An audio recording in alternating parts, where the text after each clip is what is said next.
They claim that humans use only 10% of the brain is a myth, and we humans use actually 100% of our brains. But are we using it in the right direction?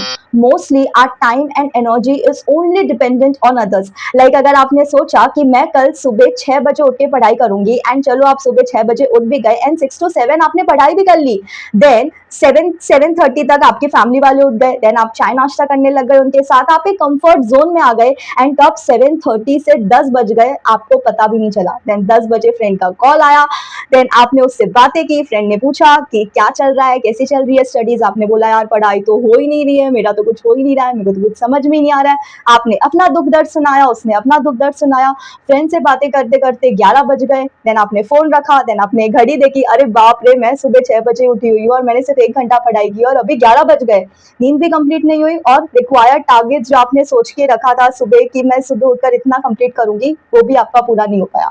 तो आप चले गए अब guilt trip पे। Now you are feeling guilty guilty guilty, यार मैंने वापस ऐसे कर दिया, यार ऐसा कब तक चलेगा, ऐसे तो हो ही नहीं सकता, फिर मैं कैसे पास होंगी। गिल्ट ट्रिप पे जाते जाते जाते जाते जाते जाते आपको लगने लग गई भूख, आप 12 बजे तक सोचते रह गए, ओवर थिंकिंग में रह गए, और फिर आपको भूख लग गई, फिर आपने सोचा एक काम करते हैं, 1-1:30 बजे लंच करने के बाद ही पढ़ाई करते हैं। 1 बजे आपने किया लंच, लंच करने के बाद बहुत अच्छी नींद आती है, तो आपने लंच किया, आपने सोचा 20 मिनट नैप ले लेती हूँ, बट वो नैप कब आपकी 3-4 घंटे की नींद में चली गई आपको पता भी नहीं चला, एंड फिर आप सीधा 4-5 बजे उठे, एंड देन अगेन आप गिल्ट ट्रिप पे चले गए, again you are feeling guilty कि यार ऐसा कब तक चलेगा, एंड आपके पास ना सिर्फ ये सवाल है, इसका कोई जवाब नहीं है, because you are not ready to accept the things. आप कंटिन्यूसली इस लूप में बस फंसते चले जा रहे हो, फंसते चले जा रहे हो, और कहीं ना कहीं आपका ये लूप जो है ना, ये आपका कंफर्ट जोन बन गया है। आप इससे फ्रस्ट्रेटेड भी हो, बट ये करना आपकी हैबिट भी बन चुकी है, आपका कंफर्ट भी बन चुका है, बिकॉज इसके अलावा अगर आप कुछ करेंगे तो उससे शायद आपको थोड़ा सा डिस्कम्फर्ट फील होगा। सो ये लूप में आप बस फंसते चले गए, उसके बाद बस 5 बज गए, अब तो बस दिन खत्म हो गया, 5 बजे आपको ऐसा लगता है अब बस हो गया, तो आपने क्या किया, आप थोड़ी देर नीचे वॉक पे चले गए, एंड देन वॉक से घर आए, एंड देन नेक्स्ट डे का छोटा मोटा प्लान बनाया कि चलो आज हमारी पढ़ाई नहीं हुई, आज डिजायर टारगेट्स कंप्लीट नहीं हुए, तो कोई बात नहीं, उसको मैं कल के टारगेट्स के साथ मर्ज करूंगी, और कल हम बहुत अच्छे से पढ़ाई करेंगे, बहुत अच्छा करेंगे। अगेन कल उठे and repeating the same story. Stop being a part of this loop please बच्चा लोग। ये लूप में अगर आप कंटिन्यूसली चलते जाओगे या फंसते जाओगे ना, तो ये आपका भले दिसंबर अटेम्प्ट हो, जून अटेम्प्ट हो, कुछ भी हो, आप कभी नहीं सुधरने वाले हो, और ये लूप कंटिन्यूसली आपको एकदम से है ना अपने अंदर पकड़ के रखेगा, एंड आप इससे कभी बाहर नहीं आ पाओगे। तो मेक श्योर कि आप इस लूप से, this is the right time बेटा, this is the right time कि आप बस स्टैंड आउट करो एंड जस्ट आइडेंटिफाई करो कि आप एग्जैक्टली कर क्या रहे हो। तो जो रात को आप सोचकर सोए थे कि मैं सुबह उठ के ये चैप्टर्स करूंगी और ये मेरे टाइम स्लॉट्स रहेंगे, इतने आवर्स तक मैं पढ़ाई करूंगी, उस प्लानिंग की क्या वैल्यू रह गई जब सब कुछ ही आपको कल करना, और आपका जो कल है वो कभी आता ही नहीं, and you are just feeling guilty about it, you don't have the courage to identify and correct it. Stop being a part of this please. Means करना आपको वही है जो हो रहा है, right? You don't have the करेज कि आप उसको आइडेंटिफाई करो, स्टॉप करो। आप 6 बजे उठे, आपने 6 to 7 स्टडीज की, अब आप भले, मैं आपको ये नहीं बोल रहा आप चाय नाश्ता मत करो फैमिली के साथ बैठकर, आप करो, but you should have a track on your time कि आप कितना टाइम उसमें इन्वेस्ट कर रहे हो। आप 7:30 चाय नाश्ता करने बैठे हो और अगर आप 10 बजे उठ रहे हो तो ये आप बहुत गलत कर रहे हो, मीन्स आपको होश ही नहीं है कि आप कर क्या रहे हो। सो कंफर्ट में मत आओ, ठीक है? आई नो आप जल्दी उठे हो, नींद आती है, कुछ दिनों तक आपको दिक्कत होगी, बट धीरे धीरे यार इसको ना कंटिन्यूसली करते जाओ जब तक ये चीज़ आपकी हैबिट ना बन जाए। So identify and stop doing these foolish mistakes each and every day and stop feeling guilty for such things. Life में अगर आपको कोई भी डिसीजन लेना है ना, स्पेशली करियर का decision which is very important, just follow the ITA rule. I stands for intention. Number 1, आपका intention होना चाहिए to enter into this course and to give justice to your efforts and to your time. Like हम students को कई बार पूछते हैं in the first lecture कि Y CS, उन्होंने ये कोर्स क्यों ज्वाइन किया, तो उनके आंसर से सब में एक कॉमन चीज दिखाई देती है सारे स्टूडेंट्स के आंसर्स में कि they don't have any intention to do this course, just they are influenced by their friends or by seeing the success stories of their favorite influencers. Now किसी से इंस्पायर होना बिल्कुल भी गलत बात नहीं है, इनफैक्ट हम जब किसी से इंस्पायर होते हैं तो वो हमें बहुत ज्यादा मोटिवेट करता है अपनी गोल्स की तरफ, हम आगे बढ़ते हैं, बट इन्फ्लुएंस होना, sorry, influence is something which is not going to help you in the long run. Ma'am but हमारे इंटेंशंस क्या है हमें तो यही नहीं पता। आई नो अभी आप यही सोच रहे हो ना। अपने इंटेंशंस जानने के लिए जस्ट आपको एक सिंपल चीज करनी है, ask yourself these 3 question. Number 1, what kind of person you are. To my all the CS students, ask yourself कि are you a job person और a passion driven person. But ma'am अभी तक तो हमने कोई जॉब की नहीं, तो हमें कैसे पता चलेगा कि हम जॉब पर्सन है या हम पैशन ड्रिवन पर्सन है। तो बेटा आपको सिर्फ ये जानना है, आपको सिर्फ ये सवाल करो कि क्या आप एक ऐसे पर्सन हो जो हमेशा लाइफ में एक सिक्योरिटी चाहता है, जिसको एक सिक्योर लाइफ चाहिए कि एवरी मंथ मुझे पेमेंट आना चाहिए। मैं ज़्यादा रिस्क टेकर नहीं हूँ। So if you are not a risk taker person तो ऑब्वियसली आप आगे जाके जॉब भी करोगे, बिकॉज आप लाइफ में ज़्यादा रिस्क नहीं उठा सकते। Now these conditions can arise out of your the way you think, your mentality and obviously your family conditions. तो अगर फैमिली में रिक्वायरमेंट है कि यार मुझे मैं ही एक अर्निंग पर्सन हूँ, तो अगर मैं सिक्योरिटी के साथ अगर मैं मंथली इनकम नहीं कमाऊंगा तो मेरा घर नहीं चलेगा। तो ऑब्वियसली अगर ऐसी कंडीशंस है, ऐसी बात है, तो आप कोई भी कोर्स एनरोल कर सकते हो। If you are a commerce student, obviously C A C S C M A anything you can just come and enrol there. ठीक है।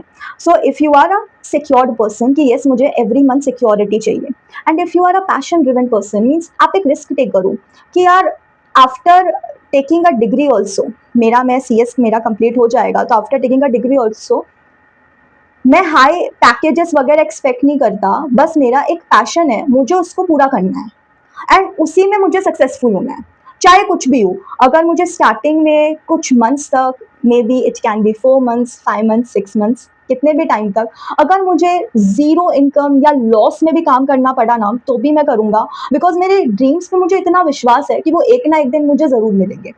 एंड इसमें भी मैं आपको बोल सकती हूँ कि भले आपकी फैमिली कंडीशंस कुछ भी हो, अगर आपको ऐसा है कि यार कुछ भी मेरी फैमिली कंडीशंस है, बट मुझे अपने पैशन पर, अपने ड्रीम्स पर आंख बंद करके विश्वास है, तो मैं कुछ टाइम का रिस्क भी अफोर्ड कर लूंगा। Means you are a complete risk taker, not only in the monetary terms but in everything. मतलब आपको ऐसा लगता है कि मैं मैनेज कर लूंगा, या मेरा पैशन है मैं उसके लिए एक्स्ट्रा वर्क करूंगा, नॉर्मल जॉब करूंगा बट अपने पैशन के लिए एक्स्ट्रा वर्क करूंगा। So if you are so much serious and you have a बचपन का सपना in your mind and you are very serious about it, so आपको ऑब्वियसली एक खुद का कुछ बिजनेस स्टार्ट करना चाहिए। This what I would recommend. आपको खुद का कुछ स्टार्ट करना चाहिए, बिकॉज आप वो पर्सन नहीं हो जो किसी के अंडर काम करे।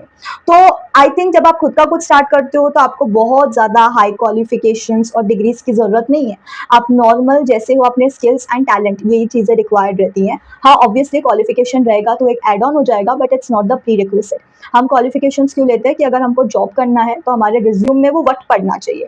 बट अगर आप एक पैशन ड्रिवन पर्सन हो तो आपका जो भी पैशन है आप उसके तरफ कदम बढ़ाओ, और उसके लिए जो भी सर्टिफिकेट्स है, जो भी ट्रेनिंग है, उसमें आप एनरोल हो जाओ and please take it seriously. Because अगर आप अपने पैशन को अभी सीरियसली नहीं लोगे तो आगे जाके कहीं ना कहीं आपके अंदर वो चीज़ रहेगी कि मुझे ये चीज़ हमेशा से करनी थी एंड ये चीज़ मैं नहीं कर पाया। बट ये चीज़ मैं सिर्फ उन बच्चों को बोल रही हूँ are actually serious about that passion. मैं हॉबीज़ की यहाँ पे बात नहीं कर रही हूँ। हॉबीज़ आर समथिंग जो आप अपने फ्री टाइम में करते हो और आपको मजा आता है, बट पैशन इज समथिंग कि आप आग बंद करके अपने आप को कहीं पर इमेजिन करते हो। तो अगर ऐसा कोई सीरियस सपना है आपका तो उसकी तरफ वर्क करना, मैं बोलूंगी आपकी ड्यूटी, आपकी रिस्पॉन्सिबिलिटी है। Number 2, ask yourself what are your goals. Means आप खुद को कहाँ पर देखते हो, where you see yourself. Like interview में आप जाते हो, आपको इंटरव्यू क्वेश्चन पूछना है ना, where you see yourself in the next 5 years। तो मैं बोलती हूँ आप खुद को ही पूछो ना कि आप खुद को नेक्स्ट 5 years में या कितने भी पीरियड में आप खुद को फ्यूचर में कहाँ पर देखते हो यार, एंड आप किससे इंस्पायर्ड हो, किसके जैसा आप कहीं ना कहीं बनना चाहते हो। एंड मैं यहाँ पे इंस्पिरेशन की बात कर रही हूँ, इन्फ्लुएंस तो बिल्कुल भी नहीं होना है। इंस्पिरेशन हमारा है ना, हार्डली कोई एक पर्सन हो सकता है, कोई भी हो सकता है, आपका फैमिली मेंबर या आपके teachers, anyone. So inspiration can only be one. Influence तो आप हर किसी से हो जाते हो, कोई भी एक सॉन्ग देख लिया उससे इन्फ्लुएंस हो गए, बट वो बहुत टेम्परेरी होता है। This is not going to work in the long run. So yes बेटा, इस चीज का अच्छे से ध्यान रखना कि इंस्पायर होना बहुत अच्छी बात है, बट इन्फ्लुएंस होना बिल्कुल भी नहीं, इससे आपको दूर ही रहना है। नंबर 3 जो आपको क्वेश्चन अपने आप को पूछना है कि are you prepared for the worst scenario. And पता है आप कभी भी किसी भी चीज में वर्स्ट के लिए कब प्रिपेयर्ड रहते हो, जब आप उसको दिल से कर रहे होते हो। बिकॉज अगर आप अपना दिमाग यूज करोगे और अगर आप दिमाग से अगर इस कोर्स में एनरोल हो रहे हो और इसमें थोड़ी भी डिफिकल्टी आई, आपने, मैं बोल रही हूँ, सिंगल फेलियर भी देख लिया ना, आपके अंदर आएगा छोड़ दे, क्विट इट। बट अगर आप दिल से कोई चीज कर रहे हो, नॉट ओनली दिस कोर्स, दिल से अगर आप कोई भी चीज कर रहे हो, उसमें लाख डिफिकल्टीज आ जाए, आप हजारों बार नीचे गिर जाओ, फिर भी you will have the courage to bounce back, because आपने वहां पे अपना दिल लगाया है, दिमाग में। सो एनरोल होने से पहले हमें पॉजिटिव माइंडसेट से ही एनरोल होना है कि यस हम एनरोल होंगे और हम एक एक अटेम्प्ट में क्लियर हो जाएंगे, हम रैंक के लिए भी एम करेंगे, बट जस्ट बेटा be prepared for the worst कि व्हाट इफ मेरा एक बार, दो बार, तीन बार, चार बार, पांच बार, छह बार में भी नहीं निकला, what will I do, what will I do, क्या मैं इसको क्विट कर दूंगा उस वक्त पे, या फिर मैं उसको वापस से अच्छी तरीके से पढ़ूंगा, मैं देखूंगा यार कहाँ पे मेरी मिस्टेक जा रही है, and again I will bounce back in my journey, and कुछ भी हो मैं इस कोर्स को कभी नहीं छोड़ूंगा। तो ये चीज आपके अंदर होनी चाहिए, और ये फायर आपके अंदर तभी होगी जब आप दिल से किसी चीज में इन्वॉल्व हो। इंटेंशन के बाद the second most important thing जो आपको एनालाइज करनी है is your thinking pattern, means how you think. Are you a negative thinker or a positive thinker? Negative thinker is someone जो हर सिचुएशन में नेगेटिव ही सोचता है कि यार मेरा तो कुछ होगा ही नहीं, मैं तो ऐसा ही हूँ, मैं तो वैसा ही हूँ, भले उसके साथ लाइफ में कितनी भी अच्छी चीजें हो वो सारी चीजें इग्नोर कर देगा, और जो नेगेटिव एस्पेक्ट्स है सिर्फ उसी पे फोकस करेगा और दिन भर रोता रहेगा, तो that person is a negative thinker. Now positive thinker doesn't mean जो हर चीज में पॉजिटिव सोचता है कि यार मैं तो एक बार में पास हो जाऊंगा, भले उसके तीन चार अटेम्प्ट लग चुके हैं, तो ऑब्वियसली आप पॉजिटिव नहीं सोच सकते, because your thinking pattern is heavily influenced by your past experiences.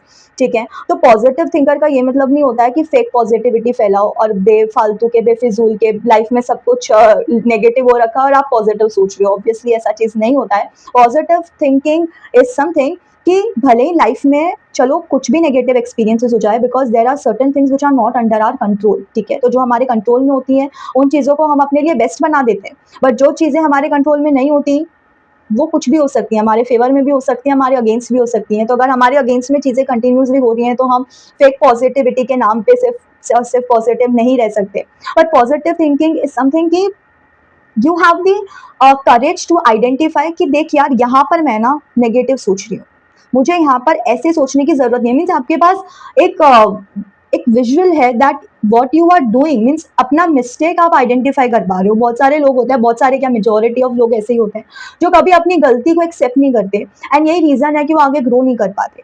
When ever you will accept your mistake, identify your mistake and correct it, उस वक्त से आप सोच लेना कि अब आपको सक्सेसफुल होने से ना कोई बेटा रोक ही नहीं सकता, बिकॉज दिस इज समथिंग ना जो मेजोरिटी लोगों में लैक करता है, और ये बहुत अच्छी क्वालिटी है अगर आपके अंदर ये चीज है तो अगर आप एक नेगेटिव थिंकर हो और अगर आपके अंदर ये क्षमता है कि आप पहचान सकते हो कि यहाँ पर मैं नेगेटिव सोच रही हूँ, इससे पहले कोई और बोले आप खुद को बोल रहे हो कि मैं नेगेटिव सोच रही हूँ, मुझे ऐसा नहीं ऐसा सोचना है, means you have identified your weakness and you are correcting it, that means you are a positive thinker.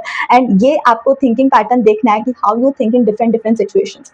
Number two, what you can understand is just keep a track on your self talk, कि आप self talk कैसे करते हो। Are you always on a victim mode और you just own your decisions? कभी भी आप कोई भी डिसीजन लेते हो ना बेटा, वो कभी भी सही या गलत नहीं होता। The thing is, you just have to take the decision and make it right. Have the courage to make it right. That's it. तो इससे ज्यादा आपने कुछ सोचना ही नहीं है। तो अगर आप एक ऐसे पर्सन हो जो हमेशा एक विक्टिम मोड में रहता है कि यार ये सब मेरी वजह से ही हुआ है, मैं ही ऐसी हूँ, उसकी कोई गलती नहीं थी, जबकि आपको पता है कि आपकी गलती नहीं है, बट फिर भी आप ऐसा बोल रहे हो कि उसकी कोई गलती नहीं है, सब मेरी गलती है, मैं ही ऐसी हूँ, मैं वैसी हूँ, मैं अंडर कॉन्फिडेंट हूँ, मेरे को बोलना नहीं आता, मैं इंटेलिजेंट नहीं हूँ उसकी तरह, मैं अच्छी नहीं दिखती, मेरे लुक्स खराब है, मेरा कॉन्फिडेंस नहीं है, मेरी इंग्लिश खराब है, मेरे को तो आता ही नहीं है, सब मेरी मजाक उड़ाते हैं। तो अगर आप एक विक्टिम मोड ऑन रखते हो तो ऑब्वियसली आई डोंट थिंक कि आप कुछ भी लाइफ में बड़ा कर पाओगे, सॉरी टू से, बट आपका अगर ये पैटर्न है सोचने का तो जल्द से जल्द इसको चेंज कर दो and just own your decisions. जो भी डिसीजन ले रहे हो, चाहे गलत हो सही हो, हैव द करेज, ये मेरा डिसीजन है और मैं इसको राइट प्रूव करके रहूंगी, और अगर नहीं भी हो पाया ये राइट प्रूव, ये कंप्लीटली रॉन्ग डिसीजन भी निकला, तो भी ये मेरा ही डिसीजन था। तो जो भी रहेगा इसके एडवांटेजेस डिसएडवांटेजेस ये सारी चीजें मैं ही उठाऊंगी। And yes, if you have the fear of being judged, तो आई थिंक आपको घर से बाहर भी नहीं निकलना चाहिए, because the moment we step out of the house, people start judging us on the basis of our dressing sense, the way we talk, the way we walk, everything, means कोई भी aspect ऐसा बचा ही नहीं है जिससे लोग हमें जज ना करें। तो हमको परवाह नहीं करनी है, ठीक है, 10 लोग हैं, 10 तरीके की उनकी मेंटालिटी है और इनके थिंकिंग पैटर्न्स है। तो कोई हमें किसी भी तरीके से जज करे, आपको उससे ना 1% भी फ़र्क नहीं पड़ना चाहिए।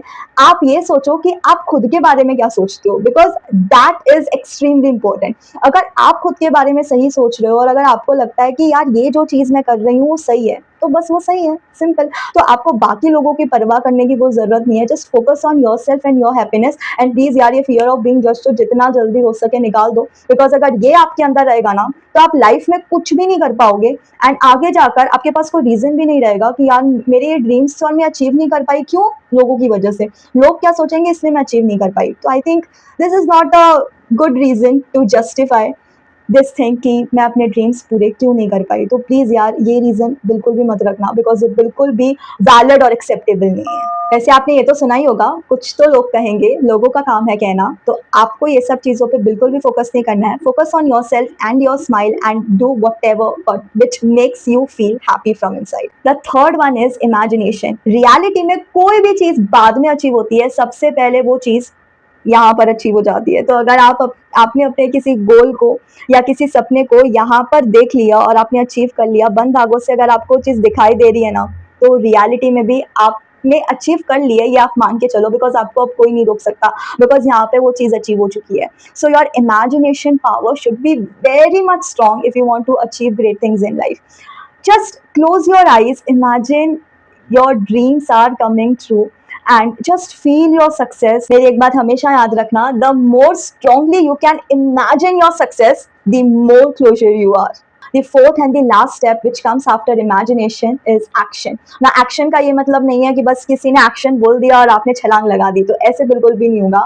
आपको small goals सेट करने हैं उस बड़े गोल को अचीव करने के लिए। आपको छोटे छोटे स्टेप्स लेने हैं। आपकी दिसंबर में लाइक एग्जाम है, तो आपको ऐसा नहीं कि आप पूरा 5-6 मंथ्स का प्लान एक साथ बना दो, नो। आप एक महीने का प्लान एक साथ बना दो, नहीं। आपको सिर्फ और सिर्फ 5 दिन का प्लान बनाना है। Just plan your next 5 days and just not only plan, उस पर आप एक्ट भी करो। पहले आप वो इमेजिन कर लो कि 5 डेज का मैंने प्लान बनाया है, मैं ऐसे ऐसे बढ़ रही हूँ, मेरा ऐसे ऐसे करके हो गया है। तो अगर आप ये चीज़ जब फील कर पाओगे, तो आपको 5 डेज में कितनी भी रुकावट है, कुछ भी है, फ्रेंड का कॉल है, घर पे गेस्ट आए, किसी की शादी हो, कुछ भी हो, आप अपने आप को होल्ड करके रखोगे एंड आप फोकस करोगे, because it's all about priorities. आपके पास हमेशा 2 ऑप्शंस होंगे। एक ऑप्शन पे कोई ना कोई ऐसा बहाना होगा जो आपको बोलेगा कि यार अभी पढ़ाई मत कर, कल करेंगे, और एक ऑप्शन में आपकी हमेशा स्टडी होगी। तो ये आपके ऊपर डिपेंड करता है कि आप यहाँ पर किसको प्रायोरिटाइज करते हो। आप अपनी पढ़ाई को प्रायोरिटी देते हो या आप उस चीज़ को प्रायोरिटी देते हो जो आपको हमेशा बहाने दे रही है कि कल से पढ़ते हैं, कल से पढ़ते हैं, कल से पढ़ते हैं, और वो कल कभी नहीं आ रहा है आपका। तो इसी लूप से अपने को बाहर निकलना, this is the right time कि आप उससे बाहर निकल सकते हो, बिकॉज एक बार सितंबर अक्टूबर ये मंथ्स आ गए ना, उसके बाद टाइम है ना मोस्टली चला जाता है बेटा। और एक बार जब टाइम चला गया तो सम थिंग्स आर इरिवर्सिबल। तो एक बार टाइम चला गया फिर हम कुछ नहीं कर पाएंगे। Just we have to accelerate and फिर उसमें फिर क्वालिटी कॉम्प्रोमाइज हो जाता है। सो मेक श्योर करना आप उस स्टेज में ना जाओ। अभी आपके पास अच्छा खासा टाइम है, 5-5 दिन का प्लान बनाओ and just execute and work upon it. Comfort zone एक ऐसी चीज है ना जो आपको कभी भी लाइफ में कुछ अलग नहीं करने देगी, और जब तक आप लाइफ में अपनी लिमिट्स को ब्रेक नहीं करोगे आपको सक्सेस नहीं मिलेगी। So when ever your routine change, your daily routine जब भी आप अपना चेंज करते हो, आपको थोड़ी बहुत तकलीफ तो होगी, बट आपको सिर्फ एक मंत्र याद रखना है, keep going until it becomes a habit, that's it. इससे ज्यादा दिमाग लगाना ही नहीं है, और कंफर्ट जोन की लिमिट्स को तो ब्रेक करके ही रहना है। एंड यस बच्चा, at the same time monitor your progress कि आप एक दिन में कितना आवर्स ऑफ इफेक्टिव स्टडी कर रहे हो। मीन्स अगर आप एक दिन में if you have started with 4 hours in a day, तो मेक श्योर आप उस 4 आवर्स की कंसिस्टेंसी इन अ वीक बनाए रखो। ऐसे नहीं एक दिन 4 घंटा, फिर अगले दिन 5 का टारगेट रखा, फिर उसके नेक्स्ट डे 6 घंटे का टारगेट रखा, ऐसे नहीं करना है। मेरी बात हमेशा याद रखना, maintaining a routine is also a progress. तो मेक श्योर करो कि ये 4 आवर्स की जो आप स्टडी कर रहे हो कंसिस्टेंटली, इसको आप एक वीक तक मेंटेन कर पा रहे हो, बिकॉज ये भी अपने आप में एक बहुत बड़ा प्रोग्रेस है। उसके बाद नेक्स्ट वीक से you can increase from 4 to 5। I know life में बड़े बड़े ड्रीम्स देखना और उन्हें अचीव करना इतना आसान नहीं है, बट अगर हम ठान ले तो ये चीज़ इतनी मुश्किल भी नहीं है।